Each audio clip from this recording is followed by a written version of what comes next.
Even the people coming in were like, how the heck did I get in here so fast? You guys should really start to tighten up your system here. This really doesn't make sense. You're talking to your Uber driver, and he's just like, yep, I just walked in. But this is like, you look around and everybody's got it. Yeah. And then, I don't know, I don't see a recession. I just feel like there's supposed to be a recession, right? Based on everything and based on all the data. But like, you go to the mall, you go to the restaurants, and people are balling. Yep. You go downtown to Yorkville on Thursday night or Saturday night. It is insanity. Insanity, right? I don't understand. Where's all this money coming from? Meanwhile, you got unemployment like crazy. You can't tell. And then you got 850,000 people came in the country like in the first quarter or the first half. We're not even finished the first half. When was that stat from? Do you know? I think it was the first quarter. Third? Or maybe it was the last quarter of last year or something. I think it was the first quarter this year. Yeah, I think it was the first quarter this year. 850,000 more people when we're supposed to be hitting the brakes. In Canada, yeah. So 400,000 into Ontario. So unemployment is really 22%, okay? If you count all the people that actually need jobs.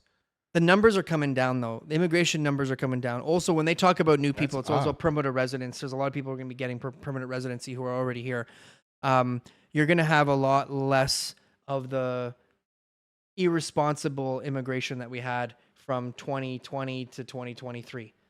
That was irresponsible. Like, there was a clear issue with the way that they were bringing people in. Even the people coming in were like, how the heck did I get in here so fast? You guys should really start to tighten up your system here. This really doesn't make sense. You're talking to your Uber driver, and he's just like, yep, I just walked in. Made the application online. I clicked a couple buttons, and basically my plane ticket was booked for me, and the visa was approved. And they're like, I'm sending money back home, but I'm spending more money here than I thought. This is not as good of a life as I thought it was. One day I just woke up here.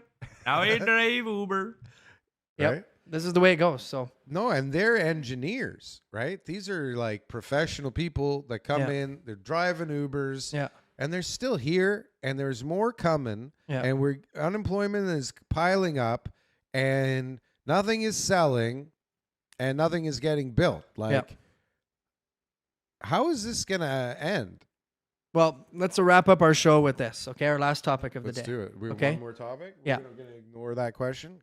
No, that's what it is. That's the question. Yeah. How is this going to end? How is this going to end? Where is Canada going to go from here? Is it going to get better? Are we going to see a crash and burn? Better? Yeah. Like better with I think to what I've witnessed in the last little while is these extreme circumstances have put pressure on the systems that have been governing Canada for a long time, and that there is major changes coming. I'm not saying it's going to happen now, but I think that we've put under a magnascope the amount of wasteful government spending, immigration policies, housing policies, relationship with the U.S., manufacturing, how it's done, just in time. All those things have been put under pressure since COVID, that we all were kind of just like, whoa, for 50 years we were doing it a certain way because it worked, but is that actually what's best for the Canada doubling down on long all that time? shit, No, we're all talking. The fact that we're talking about it means that people are going to start to change. And once the right government comes in, which we may or may not have right now, probably not, but we'll see.